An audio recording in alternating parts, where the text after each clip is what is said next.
I wonder if JD Vance will say anything about his former Yale classmate. Hey guys, hope you're all doing well. I wanted to go over a couple headlines from this week that you may have missed. They're not necessarily the biggest stories, but I think they're interesting. I think keeping up with them will give you a broader understanding of current events in general. And just frankly, I liked them and I never got a chance to talk about them this week. So thanks for watching. Let's get into it. So number one, Harvard University is expanding the pool of applicants that could get free tuition. Harvard University had offered free tuition to students whose family made less than $100,000 a year.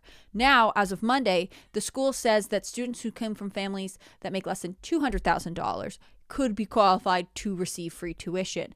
It will still offer financial aid to students whose families make more than $200,000, but it's expanding the pool of students that could go to Harvard, go to this Ivy League school for nothing. It will start as of the 2025-2026 school year. So if you were applying to Harvard as an undergraduate right now for fall of this year, you could potentially be impacted by this. The Dean of Faculty Arts and Science, Dean Hosker, told The Hill, Harvard has long sought to open doors to the most talented students no matter their financial circumstances. This investment in financial aid aims to make a Harvard college education possible for every student admitted so they can pursue their academic passions and positively impact our future. Harvard is an Ivy League school. Its tuition fee is, I believe, over $50,000. I'll try and pop the icon up right here. It's an extremely expensive school. It's an elite institution. And for a lot of people, they believe that a Harvard education is the ticket to elite success in America, which it can be for some people. This is not the only school that offers this type of free tuition based on a family's income. University of Pennsylvania does this. Massachusetts Institute of Technology does this. So we're seeing a trend change in education. But generally, I think Americans' attitudes towards culture is shifting as well. So I first saw this headline when I was looking at thehill.com, and I'll pop a little graphic in. I'll show you their headline. They're talking about this change at Harvard University. But The Hill had reported in January of this year that undergraduate certificate programs were soaring in popularity amid changes to the labor market. So college enrollment in America had been in trouble for some time. And when the pandemic hit, it really dropped off. Kind of understandably, right? Like if you're going to pay $60,000 a year to go to a college, why would you be doing it online? Are you getting, what are you paying for? And for a lot of people, when you pay, especially for private education or out of state, you're paying for the opportunities to network, for on-campus privileges, things like that. So people started being like, hey, not only are we in massive amounts of debt, but this isn't getting me anywhere.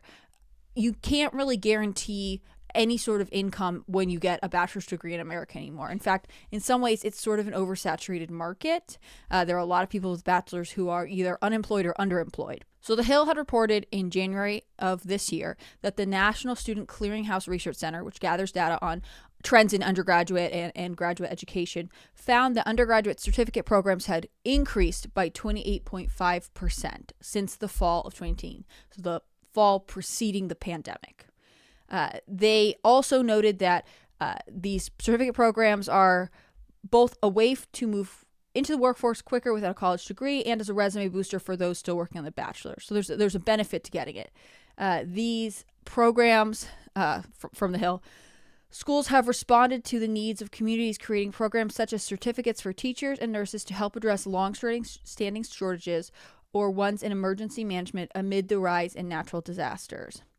So I generally think that having an Ivy League school say, we're going to try and have more students come here for free is a way of admitting that they really want people to want to come to their school. Getting a Harvard degree doesn't guarantee you a job. I mean, I think Harvard couldn't even argue that 100% of its undergraduates go on to employment if that's what they're seeking afterwards. I wonder generally if this is sort of reaching the upper echelons of society faster than we think. You know, if you come from a blue-collar home, your parents aren't able to support you through college, probably you are aware that there are other ways to be successful in America than getting your undergraduate degree. But if it's starting to hit these elite institutions that families will sacrifice everything to send their students to, that's kind of a bad sign. I personally feel like one of the biggest problems in America is our student loan system. Over 90% of student loans are produced by the federal government, but you can't go bankrupt on them. So we demand that you go to college just to go into massive amount of debt to then start your life in debt to the federal government. And then every once in a while, a politician comes through and is like, we're going to forgive those, except I don't have the authority to do it. And also, where does this money come from? Like Joe Biden. You can't just say, oh, your debts are forgiven and not produce the money from somewhere. So I think Harvard's attitude towards tuition is interesting, especially since Harvard had a lot of scandals last year. And I don't know that its donor base is that great. Like, who is covering the cost of all this free tuition? If you have more students who qualify for it, surely they're making it up in their bottom lines, or they always had the cash on hand and didn't need to charge these crazy tuition fees. And that would be a scandal in and of itself.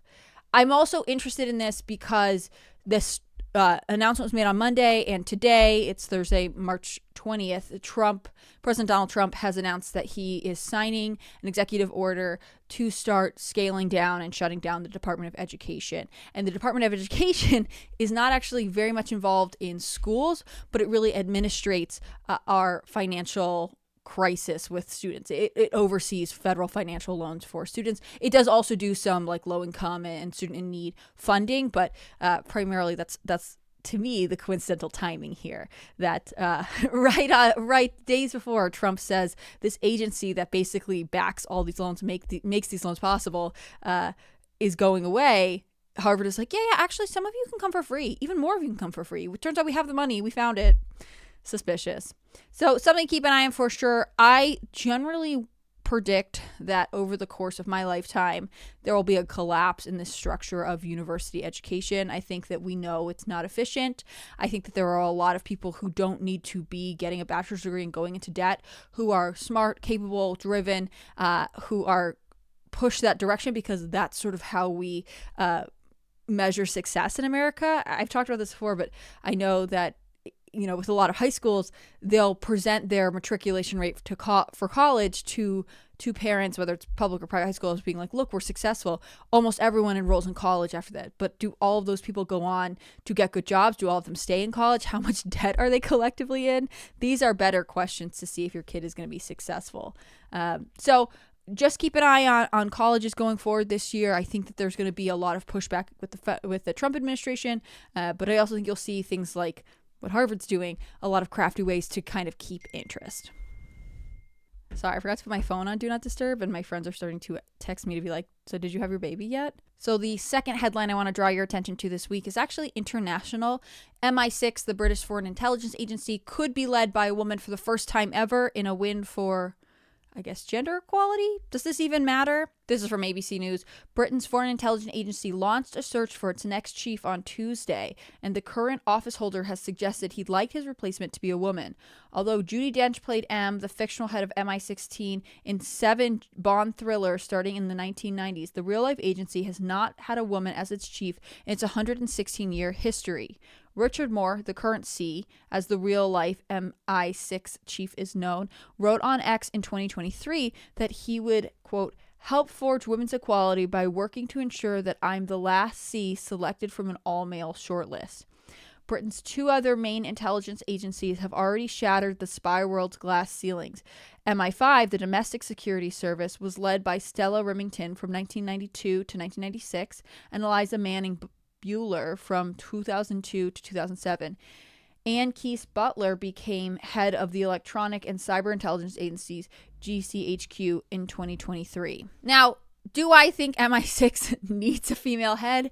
No. It's almost more interesting to me that this is now its main priority.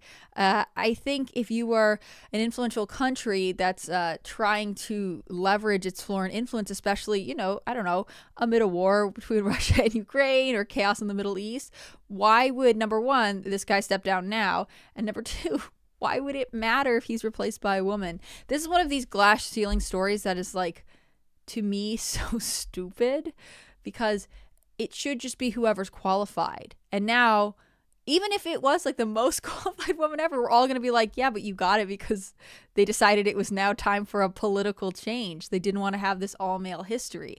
In some ways, that seems insulting to the female who could potentially be good at it. But on top of that, it's a secret agency. Shouldn't we not be playing politics with your intelligence agencies? I think that the UK has a liberal culture that's crept in and created a certain amount of rot. But to me, trying to, I don't know, signal that you are going to advance women's equality by making sure that there's at least a female applicant on the list is sort of silly. It does remind me, though, of Joe Biden. Joe Biden had said that he was going to be the last of his kind type of president. He had made a big deal out of picking a female VP. He sort of indicated he'd be a one-term president, and then after that, the door would be open to minority women in America to run for the president as a Democrat. And obviously, he fought tooth and nail to kind of get that second term, which he ultimately had to let go of, and Kamala Harris flopped. I think this obsession with saying, like, the best thing we can do for this agency that's had all men is to put a woman in is ridiculous. If a woman is qualified, let her do it. But don't make it a big, like, we must now repent from our male ways and fill her in. But I'm curious to hear what you guys think of this. Do you think that it matters? Do you think that there's something worse?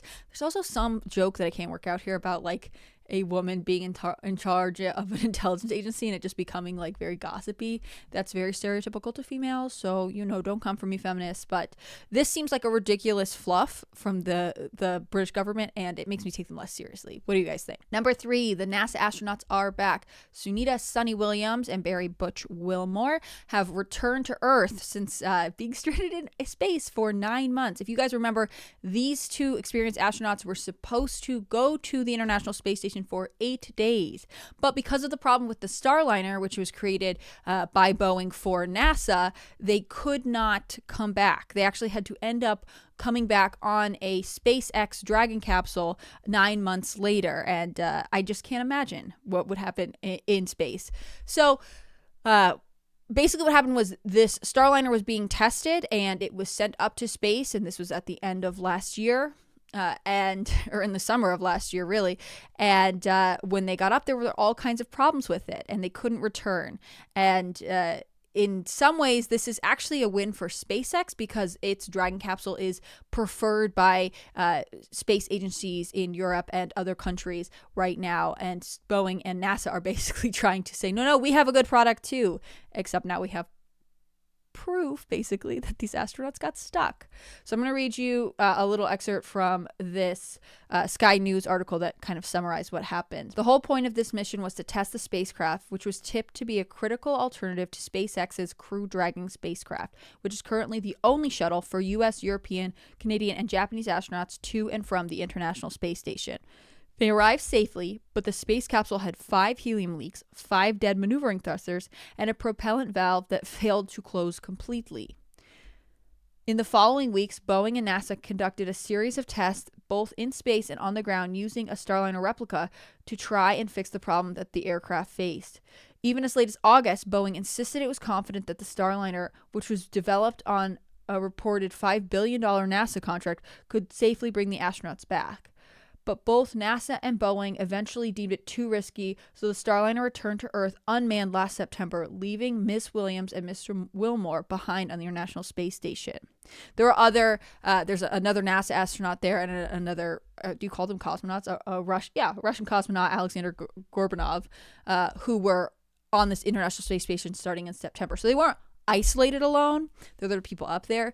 Ultimately, they were offered a spot on a SpaceX Dragon capsule, but the crew of that capsule initially had 4 people in it, and instead they cut it in half so that there would be 2 empty seats. But the SpaceX Dragon capsule had already been scheduled to go up into space and be at the space station because it had some research it was supposed to conduct. So the 2 stranded astronauts agreed to stay on for an additional 6 months and work on these research projects before returning to Earth. They have done some interesting videos while in space. At one point, they were asked about Elon Musk's offer to bring them home, and one of them was like, we don't know anything about that. I also think that Barry Williams is going to have an interesting story to tell. He did an interview recently and talked about how this extra time in space has really reaffirmed his faith. My feeling on all of this goes back to my faith. It's bound in my Lord and Savior Jesus Christ. He is working out his plan and his purposes for his glory throughout all of humanity, and how that plays into our lives is significant and important. And however that plays out, and I am content because I understand that. I understand that he's at work in all things. Some things are for the good. Go to Hebrews chapter 11. Some things look to us to be not so good, but it's all working out for his good, for those that will believe, and that's the answer. So they splashed down just off the coast of Florida this week. A lot of people were watching it, but it also sort of got skipped, I think partially because it's a little bit embarrassing to NASA, and also the media would have to admit that Elon Musk and SpaceX were serving the people, and Elon Musk is like number one persona non grata to the media right now. But I'm sure those families are happy to have them home. I can't imagine what it would be like to say to your husband or wife or your spouse or whatever, oh yeah, we can go on vacation in December. We can go visit your family for Thanksgiving, and then just not be there. I mean, they missed a ton. And there are probably going to be long-term effects on these astronauts.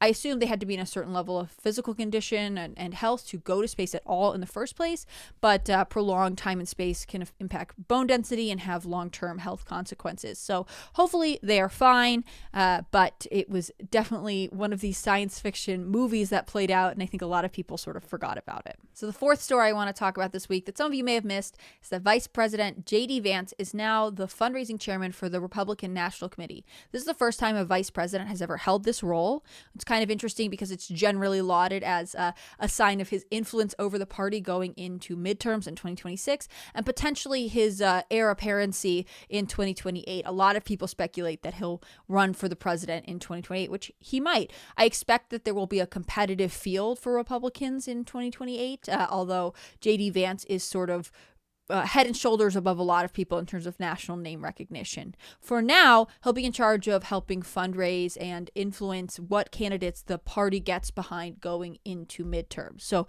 any Senate races, any congressional races, anything that the party may want to get involved in going into 2026, J.D. Vance will now probably be on the trail a lot. So in some ways, you might see this as a sign that he is going to have his own mini campaign, although he won't be campaigning for himself.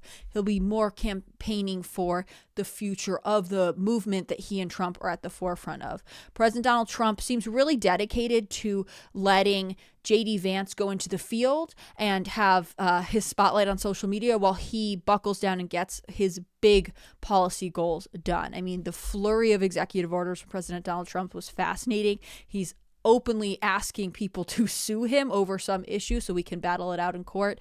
And generally, I think he doesn't feel threatened by J.D. Vance. They really seem complimentary. I mean, if you look at the meeting with Ukrainian President Volodymyr Zelensky, the two of them were completely complimentary, although slightly different. I think J.D. Vance has a bright future. I don't want anyone to just lean on him for everything. I think if you are interested in politics on your state or local level, just because J.D. Vance on the national level seems like the shoo-in, you need to look at your governor and your senators and your congressmen. Republicans currently have control of the House and the Senate, but it could change in midterms. And if it changes, that could really impact the long-term productivity of the Trump administration. You want all of these parts to work together. I mean, hopefully we work together regardless of party politics. But as we all know, the number of Republicans versus the number of Democrats really does decide the fate of some bills. So I think you should all keep an eye on that going forward. I wonder if J.D. Vance will be as, how would I put this? I wonder if J.D. Vance will make as many endorsements as Trump has. President Donald Trump has endorsed tons and tons of people over the last decade. I mean, he's been in politics since effectively 2015 to now. So let's say 10 total years. And especially during the 4 years in between, he endorsed a lot of candidates. He doesn't have a 100% success rate. Like, just because he endorses a congressman in a race doesn't mean that congressman is guaranteed to win, even if they're in a completely solid Trump district. In fact, there are districts that elected Trump and broke with his recommendation. So J.D. Vance may start churning out the same kind of, I'm J.D. Vance and I endorse this person. On the other hand, he might be more selective with it. Like I said, he's a different personality than Trump. Though the endorsement that I'm really curious about is if he's going to comment on the Ohio gubernatorial race. And that's where Vivek Ramaswamy, the entrepreneur, has waded into the field. There's some other people in line who are interested in the race. I can do a whole separate video on that if you guys are interested in. But Governor Mike DeWine is term limited, so he can't run again. He tapped his lieutenant governor to take over the Senate seat vacated by J.D. Vance when J.D. Vance went on to become the vice president. So I wonder if J.D. Vance will say anything about his former Yale classmate or any other candidate, or if he'll do his best as vice president to stay out of it in tight races between several different Republicans. If he'll just say, I'm not going to say anything, whoever they pick, I'll support, and we'll send the party support behind them. I'd be curious to see what his approach is. So those are a couple headlines that caught my eye this week. I'd love to hear what you think of them. Like I said, they're not necessarily the biggest stories of the week. I know we've got the JFK files. I know the Department of Education. There's a lot of stuff going on. But because I assume you're getting lots of great content from other places on that, I want to follow up with a couple other stories that can give you more context to the decisions that are being made in our country and that we might hear more about. I mean, with the astronauts, maybe Trump is going to award SpaceX a big contract because NASA left these people in space. With Harvard, like I said, I think our culture of higher education and worshiping at the altar of student debt is coming to an end. I think that's a good thing. So hopefully this gives you a little bit more to talk about with your friends and family this weekend. Thank you guys so much for watching. If you haven't already, I encourage you to check out Quartercast or the Quartering on Rumble. That's where I stream Monday, Tuesday, Wednesday.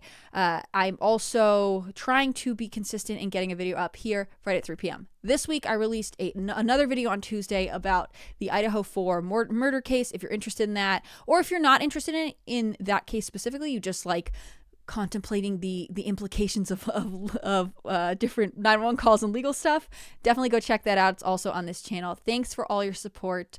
I'm also appreciative for all the video ideas. I look forward to talking to you guys again soon. Bye.